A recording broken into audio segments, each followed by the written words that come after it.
टीमचंही कौतुक केलं पाहिजे की त्यावेळी ती दृश्य अतिशय छानपणे सादर झाली.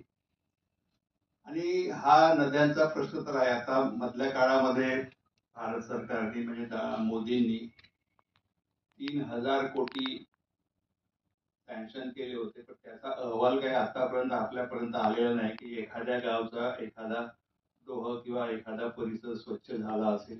ही बातमी सुद्धा वर्तमानपत्रामध्ये किंवा चॅनल्स वरती आपल्याला बघायला मिळालेली नाही. या पैशाचं काय होते हा एक वेगळा प्रश्न आहे. पण हे बघितल्यानंतर संपूर्ण भारतातल्या जेवढ्या नद्या, त्या नुसत्या भारतातल्या त्या जगातल्या जिथे जिथे कुठे हा प्रश्न असेल, तो सगळा परिसर स्वच्छ होण्याचा महत्वाचा संदेश खरोखर प्रमोद तू दिलेला आहेस. आणि याचा उपयोग फक्त मुंबई सारख्या ठिकाणी हे प्रयोग करून उपयोगी नाही, तर खेड्यापाड्यामध्ये सुद्धा माझ्या गावची नदी सुद्धा पूर्ण आटलेली आहे आणि तिथे पाण्याचा एक थेंबही नसतो उन्हाळ्यामध्ये, आणि 5-5 किलोमीटर इतके जावं लागतं पाण्यासाठी. आदिवासी पाड्यावर आपण जर गेलो तर ही अवस्था आपल्याला दिसते. आणि खूप छान सांगितलं की भांडी धुवायचं असेल नळ चालू राहतो, कपडे धुवायचं नळ चालू राहतो, आणि एवढं पाणी वाया जातं आपल्याकडे, पण आपल्याला कोणालाही खंत नाही, कारण शहरामध्ये राहणारी मध्यमवर्गीय माणसं अतिशय सुखासीन झालेली आहेत. पण जेव्हा नद्या भरल्या म्हणजे समोर तलाव भरले नव्हते आणि 8% जो मुद्दा सांगितला होता तेव्हा सगळ्यांच्या तोंडचं पाणी पळालेलं होतं. आणि आता इतके खुश आहेत की सगळे तलाव भरून वाहतात तुडुंब वगैरे, अशा बातम्या या 2-3 दिवसामध्ये आल्या. तर आपल्यासारखी निलाद्री माणसं जगामध्ये कुठे नसते. आणि याचा आपल्याला कुठले सगळेच प्रश्न, नुसतं नद्यांच्या पाण्याचे प्रश्न आहे, प्रदूषणाचे प्रश्न आहे, रस्त्यांचे प्रश्न आहेत. आज आपण मुंबईमध्ये नुसत्या खड्ड्यामधून चालत असतो, पण गेल्या 10 वर्षामध्ये मुंबईमधले रस्ते महापालिकेनं दुरुस्त केलेले नाहीत. आता या प्रत्येक गोष्टीसाठी कशी नाटकं सादर करायची किंवा आंदोलनं करायची का? इतके अवघड. आणि आम्ही सगळी माणसं निलाद्री झालेले आहोत. चाललेलं आहे ना, बरं आहे ना, आपलं होतंय ना, इतकी निष्काळजी. आणि अनेक प्रश्न नाटकातून मांडले गेलेत आतापर्यंत, पण त्या प्रश्नांचा काही निचरा झालेला आपल्याला दिसत नाही. तरी सुद्धा प्रमोद ज्या पद्धतीने तू प्रयोग करतो, आणि महाराष्ट्रभर नव्हे, या नाटकाचे प्रयोग भारतभर व्हायला पाहिजे. इकडच्या लोकांची ज्या पद्धतीने तू मांडणी केलीस, आणि उत्तर भारतात बिहारमधून रावी नदी किंवा दक्षिण भारतातून गोदावरी, हा सगळा प्रश्न तू या नाटकामधून मांडलेला आहेस. हे नुसतं मराठी नाटक नाही, हे भारतीय रंगभूमीचं एक सुंदर नाटक मराठी रंगभूमीमधून पुढे आलं, त्याच्याबद्दल मी तुझं अभिनंदन करतो. आणि लेखक म्हणून जी काय मेहनत केलेली आहे माहिती मिळवणं आणि नाटकामधून ती मांडणं, माहिती राहत नाही, त्याचा एक सुंदर प्रयोग सादर होतो. लाईट्स किंवा म्युझिक, त्याच्या वेळचे येणारे संगीताचे तुकडे या अनुभवामध्ये एक वेगळी भर घालतात.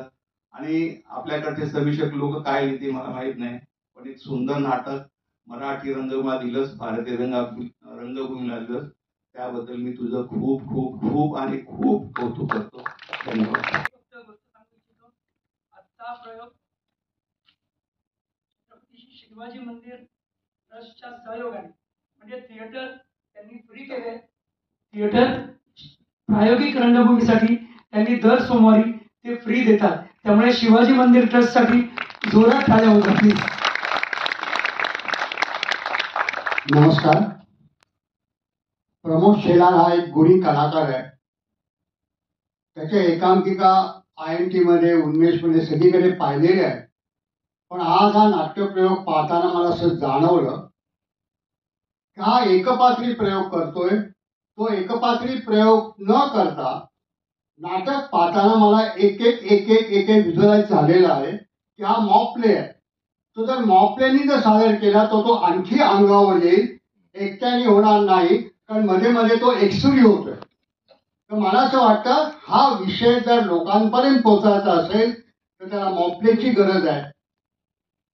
आणि आता गणपती उत्सव जवळ आलेले आहे. गणपती उत्सवातल्या मंडळांना मला सांगावंसं वाटतं आणि त्यांनी पत्रक देऊन सांगायला पाहिजे की हे प्रयोग गणपती उत्सवात व्हायला पाहिजे. कारण पाणी वाचवा हा जो मेन विषय जो यांनी मांडलेला आहे तो फार महत्वाचा आहे. याला कुठलीही महानगरपालिका जबाबदार नाही, कुठला राजकीय पक्ष जबाबदार नाही, कारण आपणच कसं वागतोय हे प्रत्येकाने शिकलं पाहिजे. आपणच प्लास्टिकच्या पिशव्या टाकतो, जोपर्यंत आपण ते करत नाही, टाकत नाही, तोपर्यंत कुठलाही राजकीय पक्ष असेल, कुठलाही कोणी असेल तरी तो सुधारणा होणार नाही. म्हणून आपण प्रत्येकाने असा विचार करायला पाहिजे की आपण प्रदूषण थांबवायला पाहिजे. आणि हे जर प्रत्येक गणपती उत्सवात, नवरात्र उत्सवात बेंजोपेक्षा जर हे प्रयोग केले तर त्याचा फायदा नक्की होईल. या प्रयोगाबद्दल मी येत्या शुक्रवारी माझी समीक्षा लिहीनच. प्रयोग फार चांगला होतो, पण तो एकसुरी होतो यासाठी प्रमोदनी जरा विचार करायला पाहिजे. असे प्रयोग तो करू शकतो. मला असं वाटतं की कल्पना एक, आविष्कार अनेक, यामध्ये त्यांनी ही एकांकिका केली होती आणि ती एकांकिका आम्हाला अंगावर आली होती. कारण नाटक सादर करताना आपण काय करायला पाहिजे हा तो विचार करतो. त्यांनी जे अभिनय केला ठीक आहे, चांगला आहे, तो नट आहे, दिग्दर्शक आहे, लेखक आहे.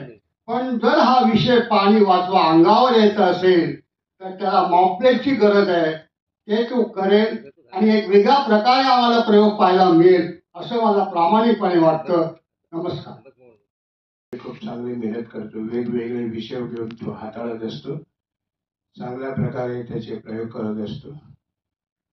आजचा हा जो प्रयोग शुद्धता गॅरंटेड, मी खरंच अगदी मनापासून सांगतो की हे भयान वाचतो पाण्याचं. त्याने जे इथे उभं केलं, अगदी मी अस्वस्थ झालो ते बघून. आणि त्याने ज्या पद्धतीने ते मांडलं संशोधन करून, गजबी म्हणाले तसं ते आपल्यापर्यंत मर्यादित राहायला नकोय. ते देशभर त्याचे प्रयोग झाले पाहिजेत आणि तो जो विषय आहे तो प्रत्येकाच्या असा मनात खोलवर रुजला पाहिजे, तरच ते पुढे काहीतरी चांगलं घडू शकतं.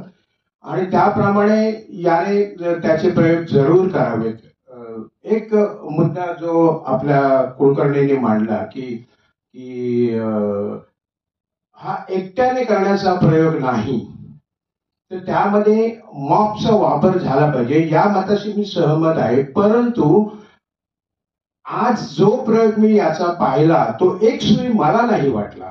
तो माझ्यापर्यंत मला भिडला, माझ्या मनाला खूपच वेदना झाला की अरे आपण काय तिथे बघतोय. आणि खरोखर पाणी मी प्रत्यक्ष मी नाही पाहिलेलं आहे पाणी कानपूरला जाऊन किंवा कुठे जाऊन, पण त्याने ज्या पद्धतीने इथं प्रेझेंट केलं, सादर केलं, ते मनाला अगदी बोचलं माझ्या. की अशा पद्धतीनं नदी तिकडे वाहते, तिथे प्रेतच्या प्रेत अशी टाकली जातात, सडतात, कुचतात आणि तेच पाणी, त्याच पाण्यामध्ये माणसं आंघोळ करतात, तेच पाणी चूल भरतात, परत फेकतात. हे सगळं तिथं चालतं. आता मागच्या खेपेला करोनामध्ये तर प्रेत अशी ओढवली होती, त्याने टाकली होती सगळी, सडलेली सगळी. म्हणजे पाण्याची काय अवस्था होते. गजबी म्हणाले 3,000 कोटी. 3,000 कोटी कुठे? हे फक्त बोलण्यासाठी, सांगण्यासाठी असतं. हे त्यांच्या घरातच जातात सगळे पैसे. साफसफाई काही होत नाही. गंगा 3,500 किती 30,000 कोटी एवढ्या वर्षात वापरलं. कोणी, काही राजकारणी कोणी करत नाही. हे आपण करायला पाहिजे. आणि हा जो संदेश या माणसाने दिला, मी हॅट्स ऑफ टू यू. खरोखर म्हणजे मी या मुलाला सलाम करतो. त्याने ह्याचे प्रयोग आणखी केले पाहिजे. त्याला माझ्याकडून जेवढी मदत होईल ती मी डेफिनेटली करणार आहे, आर्थिक असेल आणखी कुठले असतील. कारण या जे शुद्धता गॅरंटेड याचे प्रयोग हे सगळीकडे सर्वत्र झाले पाहिजे. जसं सांडवे म्हणाले की कुठे शाळेमध्ये झाले पाहिजेत. मुलांना, नवीन येणाऱ्या पिढीला त्याचं महत्व कळलं पाहिजे पाण्याचं. त्यांना नाही माहीत, सगळं फुकट मिळतंय. ते रमले फक्त तुमच्या मोबाईलमध्ये. त्या मोबाईल शिवाय त्यांना काहीही कळत नाही. त्यांना हे कळणं गरजेचं आहे, कारण आपलं जगणं हे फक्त पाण्यावर आहे. पाणी हे जीवन आहे. आज हे सगळं जीवन फुकट गेलेलं आहे, नासलेलं आहे, कुसलेलं आहे. हे नाही चालणार. आणि ते चालू नये म्हणून याची ही जी धडपड आहे ती अक्षरशः म्हणजे अद्वितीय, अविस्मरणीय अशी धडपड आहे. त्यामुळे मी प्रमोदला अगदी मनापासून शुभेच्छा देतो की त्याचा हे जे प्रयोग आहे ते सतत चांगल्या प्रकारे सगळीकडे होत राहोत आणि लोकांनी भरघोस त्याला पाठिंबा दिला पाहिजे, तो देत राहो आणि ते मिळण्यासाठी मी स्वतः जाते आणि त्याला जी माझ्याकडून मदत लागेल ती मी करणारच आहे. आपण प्रत्येकानं हात भार त्याला लावला पाहिजे ही मी विनंती करतो. आणि परत एकदा मी याचं अभिनंदन करतो की हॅट्स ऑफ टू हिम. खूपच अप्रतिम सब्जेक्ट आहे. लेखन, दिग्दर्शन, त्याने ज्या पद्धतीने हे संपूर्ण प्रयोग हाताळला, त्याच्याबरोबर त्याच्या कलाकारांनी हे समोर बसलेले खूप दिग्गज माणसं आहेत ही, ज्या पद्धतीनं त्याने हे जे तुकडे मधले वाजवले आणि ज्या पद्धतीनं प्रयोगाचा जो एकूण इम्पॅक्ट आमच्या डोक्यात घातला अशासाठी, कारण हा सब्जेक्ट सोपा नाहीये. तो ज्या पद्धतीनं त्याने मांडला, त्याचा जो अभ्यास केलाय तो अभ्यास आपल्याला मी तुम्हाला प्रामाणिकपणे सांगतो की गंगा एवढी वाहते हे सगळं ठीक आहे, पण एवढ्या किलोमीटरला एवढी शुद्ध आहे, तिथून पुढे घाण झाले हे नाही माहिती होतं मला. ते आता मला कळलं, कारण मी पण नाही तेवढ्या डीपली जात कशामध्ये. आपण गेलं पाहिजे हे याने सांगितले. त्यामुळे खरोखर मी मनापासून त्याला शुभेच्छा देतो. आणि याचे प्रयोग एक दोन नाही, हजारो होत. हे कमर्शियल वाल्यांनी, माझी या सगळ्यांना विनंती आहे, व्यावसायिक वाल्यांना, की त्याला तुम्ही सपोर्ट करा. रादर नाट्य परिषद म्हणा की जे काही नाट्य निर्माता संघ आहे किंवा जे निर्माते आहेत त्यांनी प्रमोद शेलारला पाठिंबा द्यावा आणि याचे हजारो प्रयोग व्हावेत असं मी मनापासून शुभेच्छा देऊन मी त्याला परत एकदा चांगले प्रयोग करण्यासाठी माझ्या वतीने मी परत शुभेच्छा देतो. धन्यवाद.